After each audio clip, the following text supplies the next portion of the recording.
This lesson is about solution of equations by factoring. Specifically, this is for quadratic equation. Let me explain the solution for one sum. Let's say we have this equation 2x squared plus 6x plus 4 equal to 0. So, and then the first thing that you must do is you multiply this coefficient and the constant. Okay, so that is 2 times 4, of course this is 8. And then the next is you will think of a factor. Think of factor. Factors yung mga numbers na multiply mo yung tawag na factors. Yung multipliers or multiplicand. Factors yung tawag natin. So that when you add that, it will be, when you add the factors here of 8, the sum will be equal to this. So, diretso na lang tayo. Yung 8, yung factor niya is 2 times 4, di ba? Now, if you add this, 2 plus 4, this is equal to 6, which is the same as the coefficient of x, di ba? So, if you have this, the next thing that you are going to do is you rewrite this one. So, this is 2x squared, copy. And then yung 6x, i-break down ninyo sa 2x plus 4. Pareho din naman yun, di ba? This is 2x plus 4x. Dito yun, kinuha sa factor natin sa 8. Tapos mag-add yun sa 6, di ba? Kanina. Plus 4. Ayan. We did not change the original equation. Kaya okay lang yan. So this is 2x plus 2x, 6x din. So practically we did not change the equation. But we are now on the way of factoring this one. So ang gagawin natin is we group these 2 and we group these 2. Okay? And then we factor out common terms. And then the greatest factor. For example, in here, the greatest factor of the coefficients 2, of course, is 2. Yung makaka-multiply sa kanya, pag nilabas mo, multiply mo ulit sa loob, ganon din yung answer. So, this is what?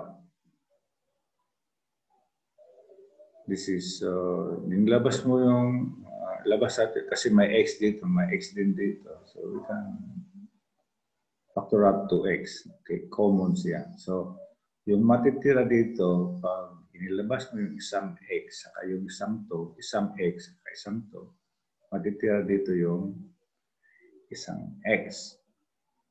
So, dito naman, nilabas natin yung 2x, of course, matitira na isa na lang na 2x. So, pag to check, pag i-multiply mo to, this is 2x times x is x squared. 2x times 1 is 2x. So, pareho lang naman, di ba? Yun ang tatandaan nyo sa pag-manipulate ng equation. Hindi dapat nagbabago yung original equation. Kahit anong gawin nyo, basta hindi magbabago, okay lang yan. And from here, yung factor niya dito, ibig sabihin yung factor dito, yung common factor niya is yung 4 lang. Yung x dito, ito walang x. So therefore, Yung 4, yung greatest, yung pinakamalaki na pwede natin may labas, na whole number yung labas is 4. So yung 4 may labas natin, yung matitira is x plus 1. So this is now equal to 0. Now, observe that these two are common. So pwede natin ilabas na naman yan. So we have x plus 1 times, pag inilabas natin ito dito, ang matitira ay 2x. Ngayon, pag dito naman, pag inilabas natin ito, yung matitira ay 4. This is equal to 0. Ayan na, na-factor na natin. Now, to check, to multiply this x plus 2x, x times 2x is 2x squared. So, yeah, correct. Now, ito naman, x times 4 is 4x. Yan. Then, ito naman, 2x times 1 is 2x. So, ito. And 1 times 4 is 4. So, yun din. So, we did not change the original equation. Ito pa rin siya pag pinakto natin. Yun ang purpose niya. But, of course, when we solve no equation, di ba? Any number, 0 divided by any number is equal to 0. So ito naman, siyempre kung yung purpose natin ay ma-eliminate natin yung isa, we divide this by x plus 1. Ito, x plus 1 din. Basta yung rule ng equation, anong gawin mo sa kaliwa, gawin mo sa kanan, then wala kang ginagawang pagbabago sa equation. So, we know that these two are factors, so na-multiply yan. Ito naman ay common, therefore maka-cancel out. So, what will remain is 2x plus 4 equal to 0. Okay, so dali lang solve ito. Pan-engineering na. This is negative 4. Then, as possibly, we divide both sides by 2. Pero yung ginagawa sa engineering, i-cross multiply mo lang yan. Negative 4 over 2. This is equals to negative 2. Para direkta na. Hindi na yung marami pang divide. Yung isa naman, halimbawa ito naman, yung x plus 1, 2x plus 4 equal to 0. Pag dinivide na muna ng 2x plus 4, 2x plus 4, yan. Ito 0 to, diba? Ito naman magka-cancel out. So you have x plus 1 is equal to 0. X therefore is negative. So, yun ang value. So you have x equals negative 2 and 1 is x is negative 1. Now, para ma-check mo kung tama yung answer mo, you substitute into original equation. Okay, so check natin ito. X equals to negative 2. So 2 times negative 2 squared plus 6 times negative 2 plus 4 equal to 0. Of course, this is positive 4 times 2 is 8. While this one is negative 12. This one is plus 4 equal to 0. And this is check. Ito naman. 2 times negative 1 squared plus 6x plus 4 times negative 1 plus 4 equal to 0. This is negative times positive. So this is 2 minus 6 times negative 1 is negative 6 plus 4 equal to 0. Of course, 0 is equal to 0. So check din.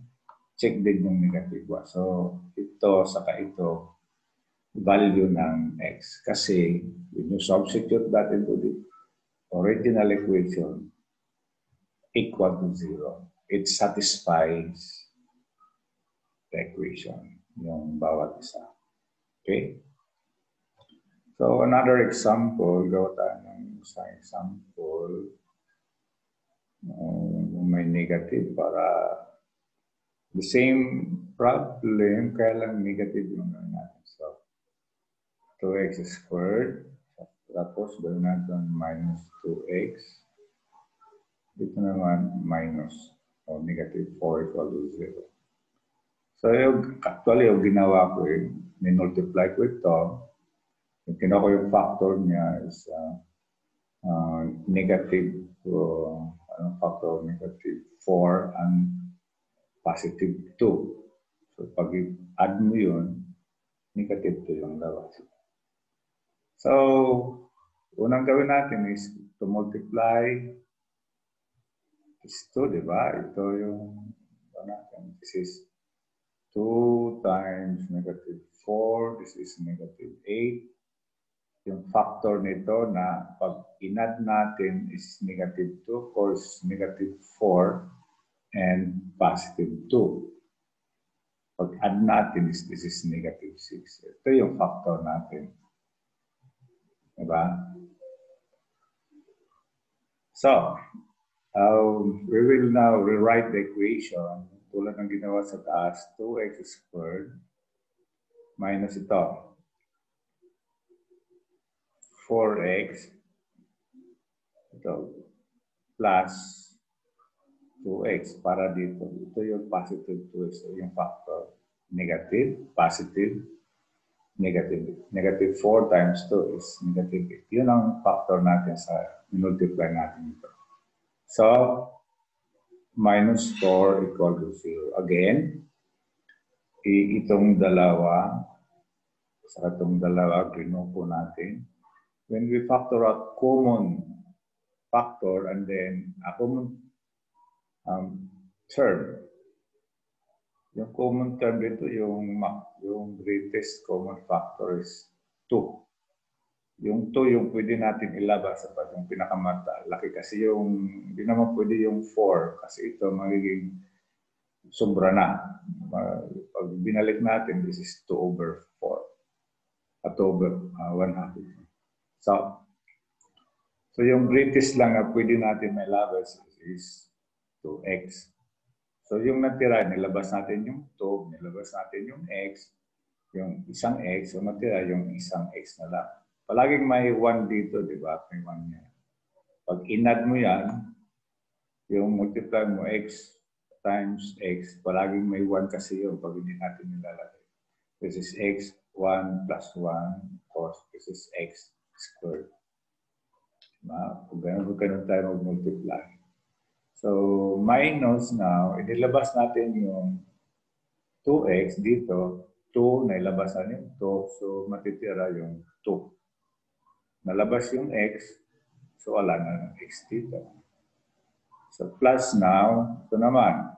Ano yung greatest again? It is 2. Yung matira dito is x.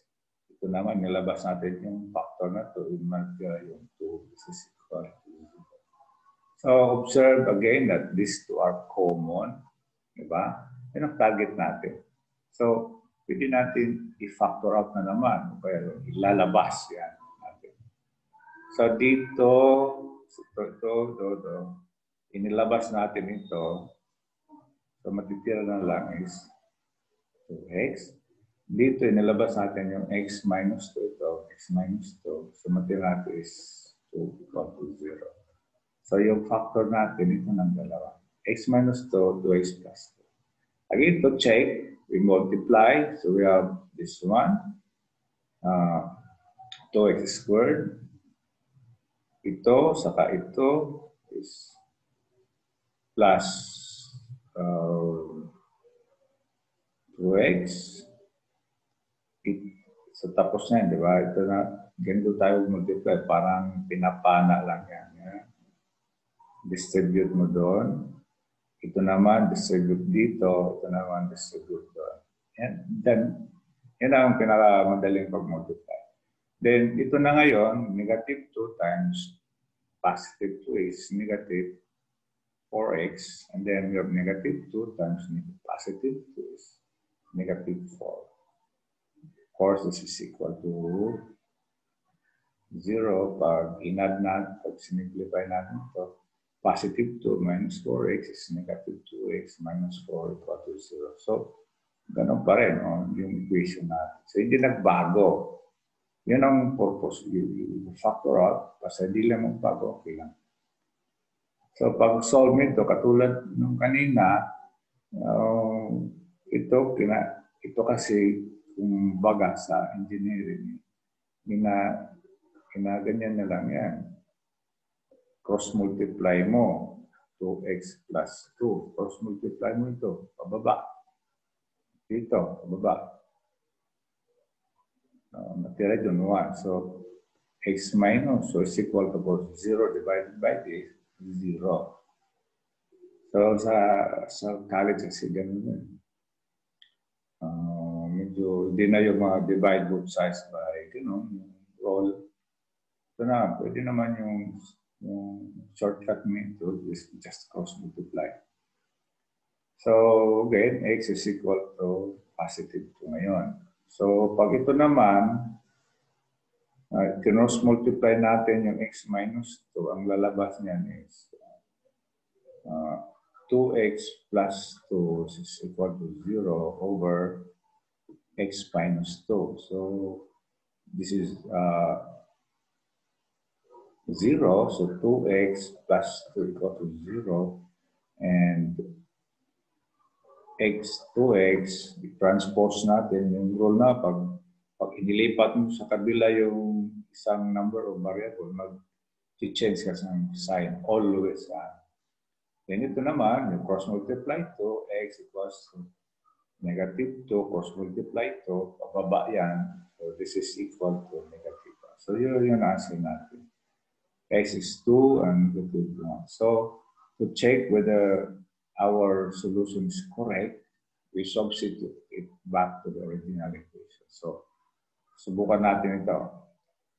So, 2 times 2 squared minus 2 times 2 minus 4 equal to 0. This is 8. Ito naman, 4 minus 4 equal to 0. And this is correct. Yung isa, may negative 1 ito. May negative 1. So, 2 times negative 1 squared minus 2 times negative 1 minus 4 equal to 0. So, this is 2. This is positive. Diba?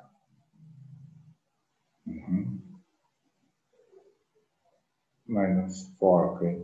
So this is positive 2 minus 4 equal to 0, 0 equal to 0. Check. So the solution is correct. Now yung isang klase naman na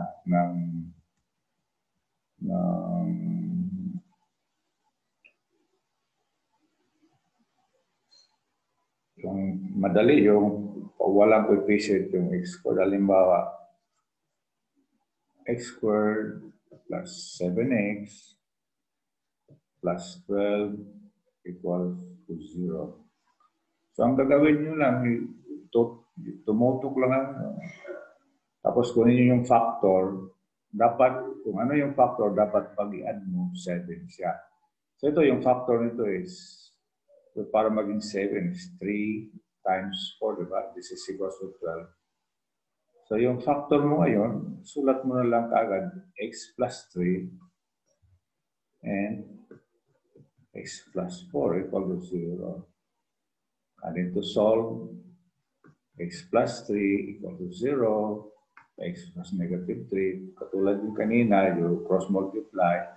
Pag ito naman yung cross-multiply mo, yung matitira is x plus 4 equals to 0 over x plus 3, diba? Ganun yan. So, x plus 4 equals to 0. X is negative 4. Yan ang plan. Now, if you want to check kung tama yung negative 3 and negative 4, just substitute it here. Subukan natin yung negative 3.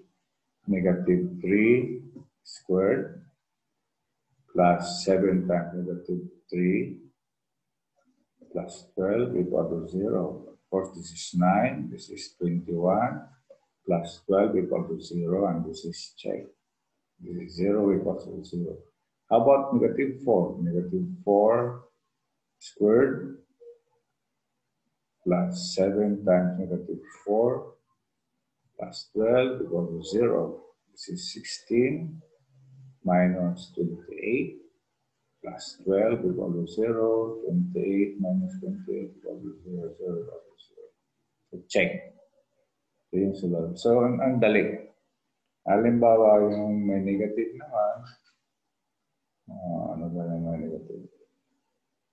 About the same, ano, x, pa tayo ng space. Halimbawa ito naman, the same problem, pero gawin natin negative. X squared minus x minus 12 equal to 0. Ano yung factor ng 12 na pag inad mo? Alam natin, ang factor nito is 4 and 3, diba? So, dapat unlike sign. Pag inad mo yan, pag ito negative, dapat to unlike sign. So yung isa ay 4, yung sa 3. Pero ito ay malaki, dapat malaki yung negative 4. Okay. Pag inad mo yun dito sa positive 3, ang labas negative 1, di ba? So, yung factor nito is negative 4 ang positive 3. Pag inad mo yan, ang labas niya is negative 1, which is 1. So, yung factor niya, x minus 4 and x plus 3 equal to 0. Of course, yung shortcut na lang natin, ibalik-tarin mo lang ito, x equals to 4, yung sign niya, ilipat mo ito. Yung isa naman, x equals to, ilipat mo ito, negative 3. So, shortcut na yan, pag mga ganyan na, gawin nyo lang baliktad yung sign. So, to check, okay, substitute yung 4. This is 4 squared minus 4 minus 12 equal to 0. So 16 minus 4 minus 12 equal to 0. 4 12 minus 12 equal to 0. Then, negative 3 naman. Negative 3 squared minus negative 3 minus 12 equal to 0. This is 9 plus 3 minus 12 equal to 0. 0 equal to 0. So check.